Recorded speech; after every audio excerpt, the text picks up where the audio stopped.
Good morning बच्चों। आज भौतिक विज्ञान के प्रकाश से रिलेटेड टॉपिक में आज आप लोगों को लेंस के बारे में बताया जाएगा। लेंस के बारे में पूरी जानकारी इस वीडियो में रहेगी। पूरा का पूरा वीडियो लेंस पर आधारित होगा। लेंस क्या होता है, लेंस कितने प्रकार के होते हैं, लेंस में कितने फोकस दूरियां होती हैं, किस लेंस को अपसारी और किसे अभिसारी कहा जाता है, अभिसारी का सेंस क्या होता है, अपसारी का सेंस क्या होता है, लेंस की क्षमता क्या होती है, क्षमता को का मात्रा क्या होता है, क्षमता का फोकस दूरी से क्या संबंध होता है, लेंस का अपवर्तनांक से क्या निर्भरता होती है, किस अपवर्तनांक में रखा जाए तो क्या उसकी प्रकृति बदल जाती है या नहीं बदलती है। इन सारी चीजों पर आज हम लोग विधिवत चर्चा करेंगे इस लेंस जैसे टॉपिक में। तो आइए हम लोग प्रारंभ करते हैं लेंस। तो लेंस क्या है, तो टॉपिक क्या है हम लोगों का, लेंस। तो लेंस में हम लोग बात करते हैं लेंस। पहले लेंस है क्या चीज भाई। लेंस आप लोगों ने देखा है कि कांच का होता है, तो कोई जरूरी नहीं है कि लेंस कांच का ही हो, यह है कि पारदर्शी होना चाहिए। तो ऐसा दो पृष्ठों से जुड़ा हुआ ऐसा पारदर्शी माध्यम जिसके दोनों पृष्ठ गोली या एक गोली तथा दूसरा समतल होता है उसे लेंस कहते हैं। दो पारदर्शी पृष्ठों से जुड़ा हुआ ऐसा भाग जिसके दोनों पृष्ठ गोली या एक गोली तथा दूसरा समतल होता है उसे हम लेंस कहते हैं। तो लेंस तो आप लोग समझ ही गए होंगे। अब लेंस दो प्रकार के होते हैं। लेंस कितने प्रकार के होते हैं, मुख्यतः दो प्रकार के होते हैं। एक होता है उत्तल और दूसरा होता है कौन सा, अवतल। एक होता है उत्तल और दूसरा क्या होता है, अवतल लेंस। उत्तल लेंस जैसा कि आप लोग जानते हैं ऐसा होता है, अवतल लेंस क्या होता है, ऐसा होता है। तो उत्तल और अवतल, ये बात आप समझ गए। इस उत्तल को अभिसारी लेंस कहा जाता है क्योंकि ये किरणों को इकट्ठा करता है, इसे अभिसारी लेंस कहा जाता है। और इसे अपसारी लेंस कहा जाता है, ये किरणों को फैला देता है। यानी ऐसे होता है, अगर लेंस पर ऐसे डाला जाता है तो ये किरणों को क्या करता है, इसे इकट्ठा कर देता है, इसे अभिसारी लेंस कहा जाता है। और ये क्या करता है, किरणों को फैला देता है, इसलिए इसे अपसारी लेंस कहा जाता है। ये अभिसारी हो गया और ये अपसारी हो गया। इतनी बातें आपको क्लियर हो गई। अब लेंस में और सारे लेंस के बनते हैं, जैसे कि इसका क्या है, दोनों पृष्ठ गोलीय हैं। अब इसके दो और भाग बन जाएंगे, जैसे एक अवतल हो जाए, एक उत्तल हो जाए और एक समतल हो जाए। इस लेंस को क्या कहेंगे, समतल उत्तल। समतल उत्तल, समतल उत्तल लेंस हो जाता है। ये क्या हो गया, अवतल दबा हुआ और उत्तल उठा हुआ, अवतल उत्तल हो जाएगा। इसी प्रकार इसमें भी हो जाएगा समतल अवतल। ये समतल है, ये दबा हुआ अवतल है, समतल अवतल। और इसी प्रकार से उत्तल अवतल, ये उत्तल हो गया, ये अवतल हो गया, उत्तल अवतल। यानी इस प्रकार से लेंस में और भाग बन जाएंगे तो कुल 6 बन जाएंगे, लेकिन लेंस मुख्यतः दो ही प्रकार के होते हैं। तो ये अभिसारी और ये अपसारी। जो किरणों को इकट्ठा करता है उसे अभिसारी कहते हैं, जो किरणों को फैला देता है उसे अपसारी कहते हैं। इसका उपयोग जो होता है वो भाई 40 प्लस यानी ज्यादा उम्र के लोगों की आंख के चश्मे में प्रयोग किया जाता है, जो किरणों को इकट्ठा करता है, अर्थात जिसके नेत्र में दूरदृष्टि दोष होता है उसमें अभिसारी लेंस का प्रयोग किया जाता है।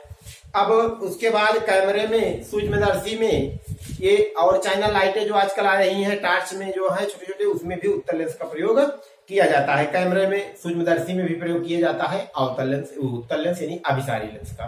अब हम लोग अवतल लेंस की बात करते हैं, अपसारी लेंस का। ये किरणों को क्या करता है, फैला देता है, ये किरणों को फैला देता है। तो जो लेंस किरणों को जितना सिकोड़ देता है या जितना फैला देता है वही लेंस की क्षमता कहलाती है। जो जितना ज्यादा सिकोड़ देगा उसकी क्षमता उतनी ज्यादा होगी। तो उत्तल लेंस किरणों को ज्यादा सिकोड़ता है यानी इकट्ठा कर देता है, इसलिए उसकी क्षमता क्या होती है, ज्यादा होती है। अवतल लेंस किरणों को फैला देता है, उसकी क्षमता कम होती है। और क्षमता तथा फोकस दूरी में विलोमानुपात होता है, यानी P बराबर क्या होता है, 1/f होता है। P बराबर 1/f होता है। अगर f क्या है, f क्या है मीटर में है तो 1/f होगा।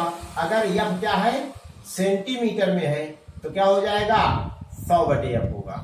अगर f सेंटीमीटर में है तो 100/f होगा, अगर f मीटर में है तो 1/f होगा। यानी फोकस दूरी तथा क्षमता में क्या होता है, सदैव विलोमानुपात होता है। तो इतनी बात क्लियर हो गई कि फोकस दूरी तथा क्षमता में सदैव विलोमानुपात होता है। बारे में वैसे लेंस में दो फोकस दूरियां होती है, प्रथम फोकस, द्वितीय फोकस। क्योंकि इसके दो सतह हुआ करती है, एक सतह ये वाली, एक सतह ये वाली। तो इस प्रकार से दो फोकस दूरियां हुआ करती हैं। इनमें यानी इस उत्तल लेंस में 6 प्रतिबिंब बनते हैं, 6 में से 5 वास्तविक प्रतिबिंब और एक छठा आभासी प्रतिबिंब बनता है। और इसमें अब अपसारी में सभी के सभी आभासी प्रतिबिंब बना करते हैं, कोई भी वास्तविक प्रतिबिंब नहीं बनता है। तो ये बात आप लोगों को याद रहे कि इसमें 5 स्थिति में वास्तविक और 1 स्थिति में आभासी प्रतिबिंब बनता है, इसमें 6 के 6 स्थिति में क्या बनता है, आभासी प्रतिबिंब बनता है। आइए हम लोग जानते हैं कि लेंस के अपवर्तनांक का क्षमता से क्या रिलेशन है, मतलब कि लेंस का अपवर्तनांक जो है वो उसके पदार्थ के यानी जहां पर रखा जाए उसके अपवर्तनांक पर क्या प्रभाव पड़ता है, ये विशेष पॉइंट है। तो थोड़ा सा आइए देखते हैं।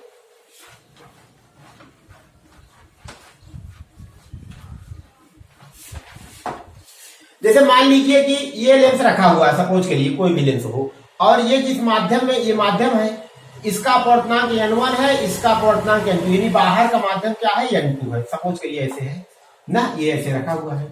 तो अब ये कंडीशन है कि अगर ये अपवर्तनांक की स्थिति जो है, ये इसका अपवर्तनांक जो होगा यानी कि n1 is greater than n2, अगर इसका अपवर्तनांक ज्यादा है बाहर के अपवर्तनांक से, तो नॉर्मली लेंस की प्रकृति में कोई परिवर्तन नहीं होगा, लेंस की प्रकृति में कोई परिवर्तन नहीं होगा।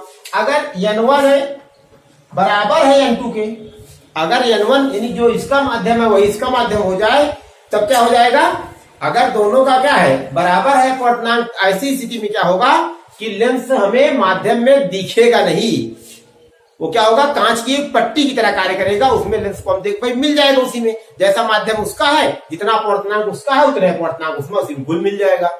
2 स्थिति बन गई। तीसरी स्थिति ये होती है कि अगर n1 is greater than n2 is greater than n1, इस प्रकार से हो, यानी n2 ज्यादा हो, बाहर का माध्यम क्या हो, का अपवर्तनांक ज्यादा हो उस लेंस के अपवर्तनांक से। तो अगर ऐसी स्थिति में अगर आप अवतल लेंस रखते हैं उस माध्यम में तो उत्तल की भांति व्यवहार करेगा, अगर आप उत्तल लेंस रखते हैं तो अवतल की भांति व्यवहार करेगा। तो इस प्रकार से याद रहे हम लोगों ने जाना कि माध्यम का उस लेंस के पदार्थ के अपवर्तनांक से क्या मतलब है, यानी कि बाहर का अपवर्तनांक कितना है और लेंस का अपवर्तनांक क्या है, दोनों में क्या संबंध है और दोनों एक दूसरे से किस प्रकार क्या करते हैं, निर्भर करते हैं।